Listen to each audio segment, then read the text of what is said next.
Tiempo de Cuaresma.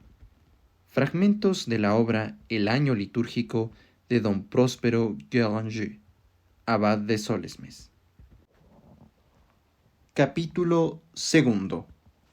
Mística de la Cuaresma. No debemos maravillarnos de que un tiempo tan sagrado como el de la Cuaresma esté repleto de misterios. La Iglesia, que ha dispuesto la preparación a la fiesta más gloriosa, ha querido que este periodo de recogimiento y penitencia estuviera aureolado de señalados detalles propios para festejar la fe de los fieles y sostener su perseverancia en la obra de expiación anual. En el periodo de Septuagésima hallamos el número septuagenario, que rememora los 70 años de la cautividad de Babilonia, tras los que el pueblo de Dios, purificado de su grosera idolatría, debía de ver de nuevo a Jerusalén y allí celebrar la Pascua.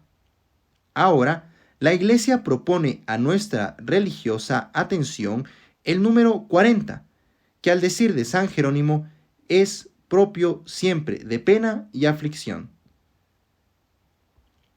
El número 40 y su significación.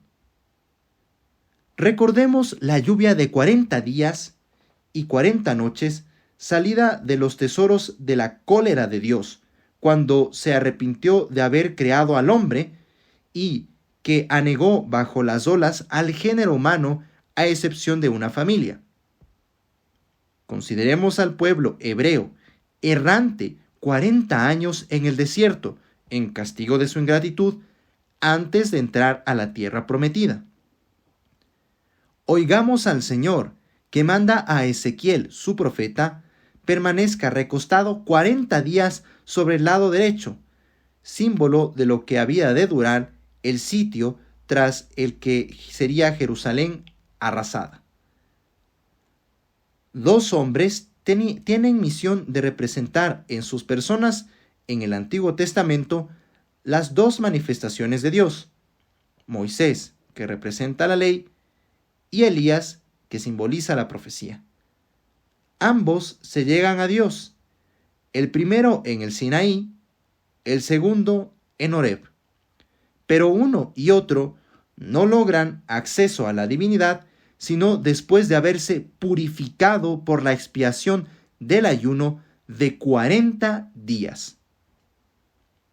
Refiriéndonos a estos hechos memorables, comprendemos por qué el Hijo de Dios encarnado para salvación del hombre, queriendo someter su carne divina a los rigores del ayuno, hubo de escoger el número de 40 días para este solemne acto. Presentásenos, pues, la institución de la Cuaresma en toda su majestuosa severidad, como medio eficaz para aplacar la cólera de Dios y purificar nuestras almas. Levantemos en consecuencia nuestros pensamientos por encima de los estrechos horizontes que nos circundan. Veamos el conjunto de las naciones cristianas en estos días en que vivimos, ofreciendo al Señor, irritado, este amplio cuadragenario de expiación, y esperemos que, como en tiempos de Jonás, se digne también este año ser misericordioso con su pueblo. El ejército de Dios. Tras estas consideraciones relativas a la duración del tiempo que vamos a recorrer, es necesario aprender de nuestra Madre la Iglesia bajo qué emblema o símbolo considera a sus hijos en la Santa Cuaresma. Ve en ellos un ejército inmenso, armado, que día y noche guerrea contra el enemigo de Dios.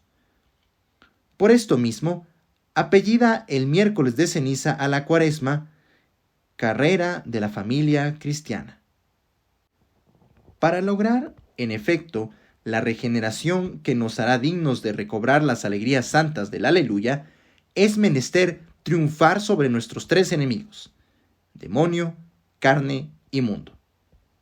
unidos al Redentor, que en la montaña lucha contra la triple tentación y contra el mismo Satanás, es necesario estar armados y velar sin tregua. Para sostenernos con la esperanza de la victoria y alentar nuestra confianza en el divino amparo, nos propone la Iglesia el Salmo 90, que incluye, entre las oraciones de la misa, en el primer domingo de Cuaresma y del que toma cada día varios versos en las diversas horas del oficio.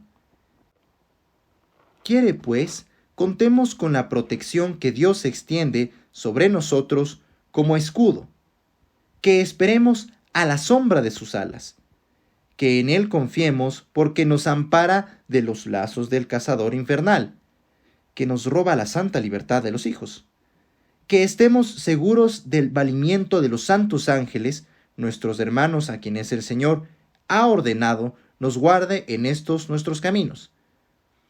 Ellos, testigos respetuosos del combate que el Salvador soportó contra Satanás, se le acercaron después de la victoria para servirle y honrarle. Adentrémonos en los sentimientos que pretende inspirarnos la Santa Madre Iglesia durante estos días de lucha. Echemos manos a menudo de este hermoso cántico con que ella nos brinda, como la más acabada expresión de los sentimientos que deben embargar durante esta santa campaña a los soldados de la milicia cristiana. Pedagogía de la Iglesia. Mas la Iglesia no se limita a darnos, así como se quiera, una consigna contra la sorpresa del enemigo. Para entretener nuestros pensamientos, ofrece a nuestros ojos 3 grandes espectáculos que van a desarrollarse día tras día hasta la fiesta de Pascua, y cada uno de ellos nos produce emociones piadosas unidas a una instrucción solidísima. Cristo perseguido y condenado a muerte. Por de pronto vamos a presenciar el desenlace de la conspiración de los judíos contra el Redentor. Conspiración que empieza a urdirse y estallará el Viernes Santo, que vemos al Hijo de Dios alzado en el árbol de la cruz. Las pasiones que bullen en el seno de la sinagoga irán manifestándose semana tras semana, y podremos seguirlas en su desarrollo. La dignidad, sabiduría y mansedumbre de la augusta víctima se nos mostrarán siempre más sublimes, más dignas de un Dios. El divino drama que vimos empezar en el portal de Belén va desenvolviéndose hasta el Calvario. Para seguirle, nos bastará meditar las lecturas del Evangelio que la Iglesia día tras día nos propone. Preparación al bautismo. En segundo lugar, recordándonos que la fiesta de Pascua es para los catecúmenos el día del nuevo nacimiento, volará nuestro pensamiento a aquellos primeros siglos del cristianismo en que la Cuaresma era para los aspirantes al bautismo la última preparación. La Sagrada Liturgia nos ha conservado el rastro de la antigua disciplina. Oyendo las estupendas lecturas de ambos testamentos, con que se acababa el último retoque de la iniciación postrera, daremos gracias a Dios que se dignó hacernos nacer en tiempos en que el niño no requiere aguardar a la edad madura para experimentar las divinas misericordias.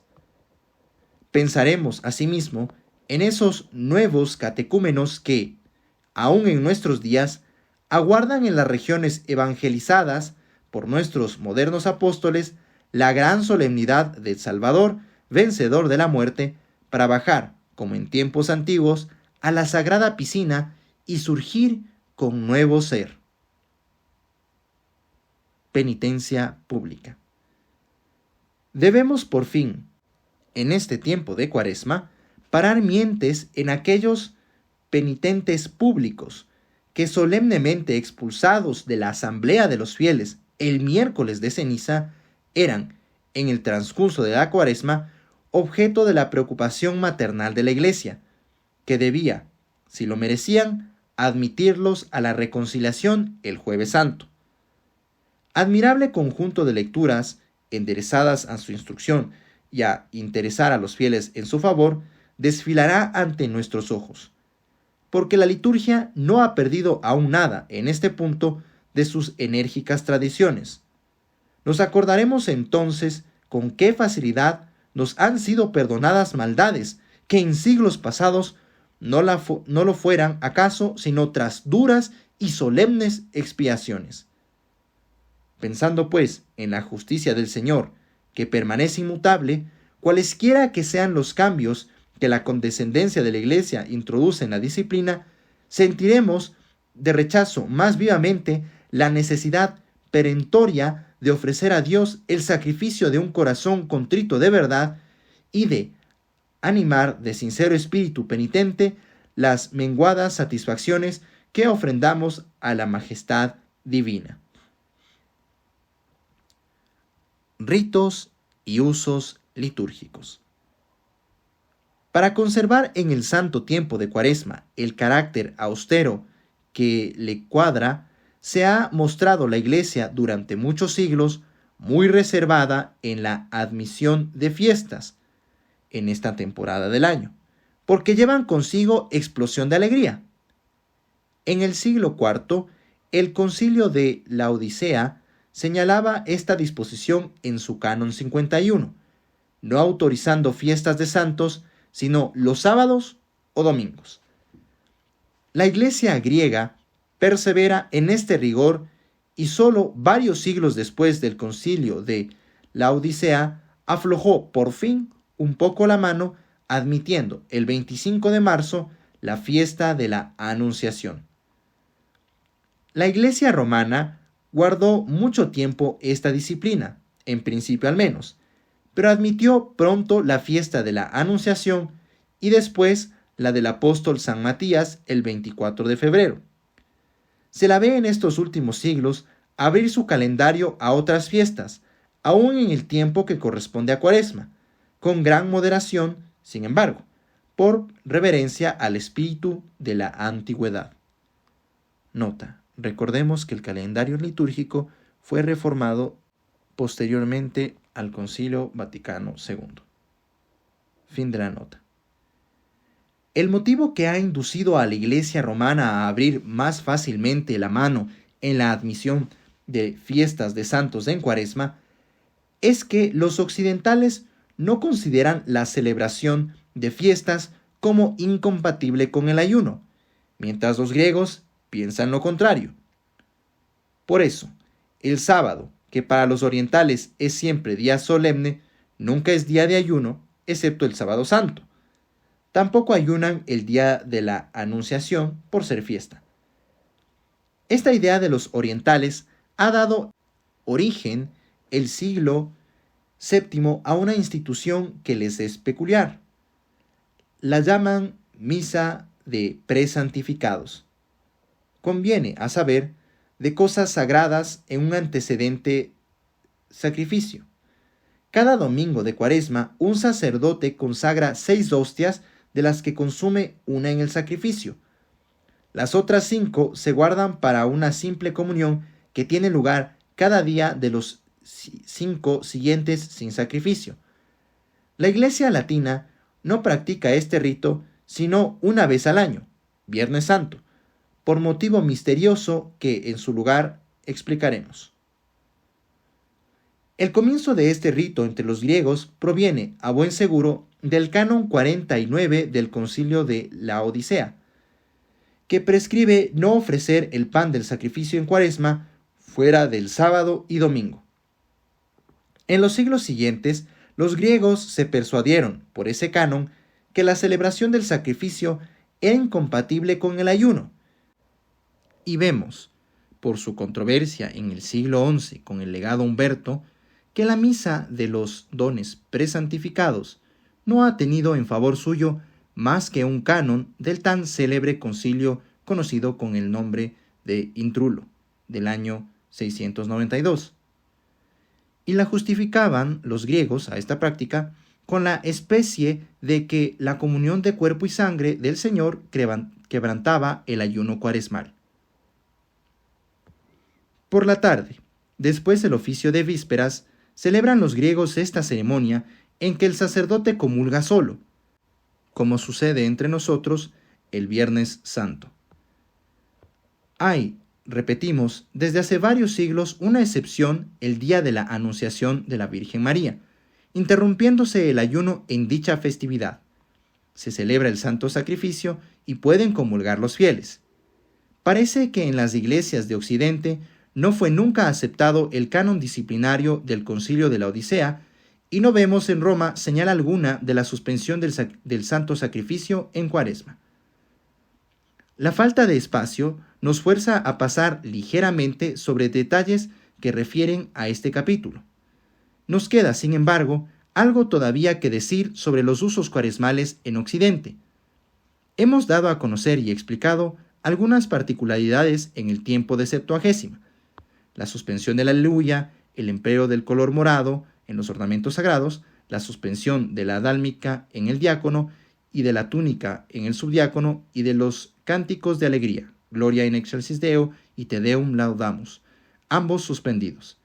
El tracto que reemplaza en la misa al aleluya en su verso, el ite missa est sustituido por otra fórmula, la oración penitencial que se reza sobre el pueblo al fin de la misa en los días de entre semana o ocupados por la fiesta de algún santo, las vísperas anticipadas antes del mediodía todos los días, a excepción del domingo, ritos todos ya conocidos por los lectores. En lo que se refiere a las ceremonias actualmente conservadas, nos queda solamente anotar las oraciones del fin de las horas que se dicen de rodillas y el uso general de que el coro permanezca arrodillado esos mismos días durante el canon de la misa. Las iglesias de Occidente practicaban a su vez en Cuaresma varios ritos que hace ya bastantes siglos cayeron en desuso, aunque algunos se conservan hasta la fecha en algunos lugares. El más importante de todos consistía en correr una cortina inmensa, generalmente morada, entre el coro y el altar, de modo que ni el clero ni el pueblo veían ya los santos misterios que se celebraban detrás del velo. Ese velo era símbolo del duelo penitencial a que el pecador debe someterse para merecer contemplar de nuevo la majestad de Dios, de quien ha ofendido las divinas miradas por sus maldades.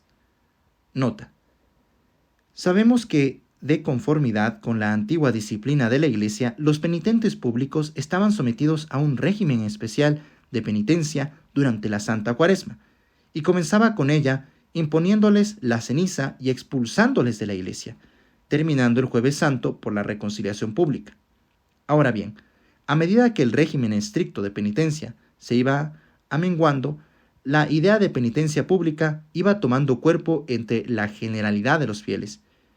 Vemos efectivamente a clérigos y fieles bien pronto pedir espontáneamente la imposición de la ceniza y reconocerse, en cierto modo, penitentes públicos, lo que equivale a suponer que toda la comunidad de los fieles estaba durante la Cuaresma en pública penitencia.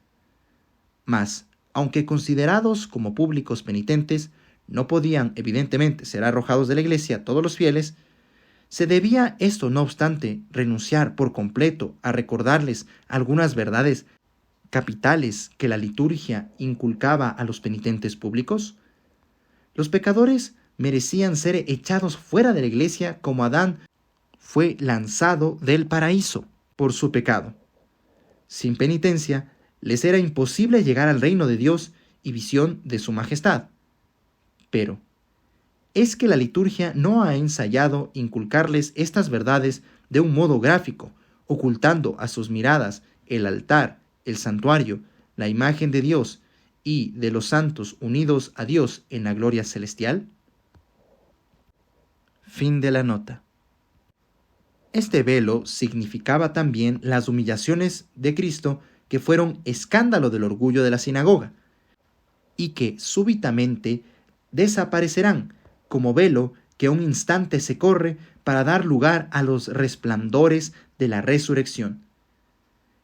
Este uso perdura en varios lugares, señaladamente en la Metropolitana de París y en la Primada de Toledo.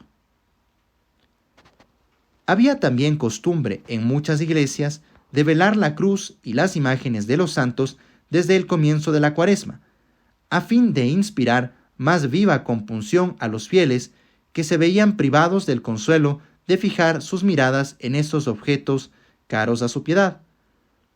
Esta práctica, que también se ha conservado en algunos lugares, es, sin embargo, menos sólida que la de la Iglesia romana, que no cubre las cruces e imágenes sino en tiempo de pasión, como lo veremos en su debido momento en esta obra.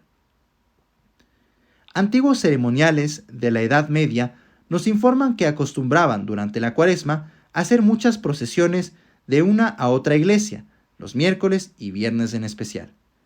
En los monasterios se realizaban en los claustros y descalzos. Estas procesiones imitaban las estaciones de Roma, diarias en Cuaresma, y que durante muchos siglos empezaban por una solemne procesión a la iglesia estacional. La iglesia, finalmente, ha multiplicado siempre las oraciones en Cuaresma.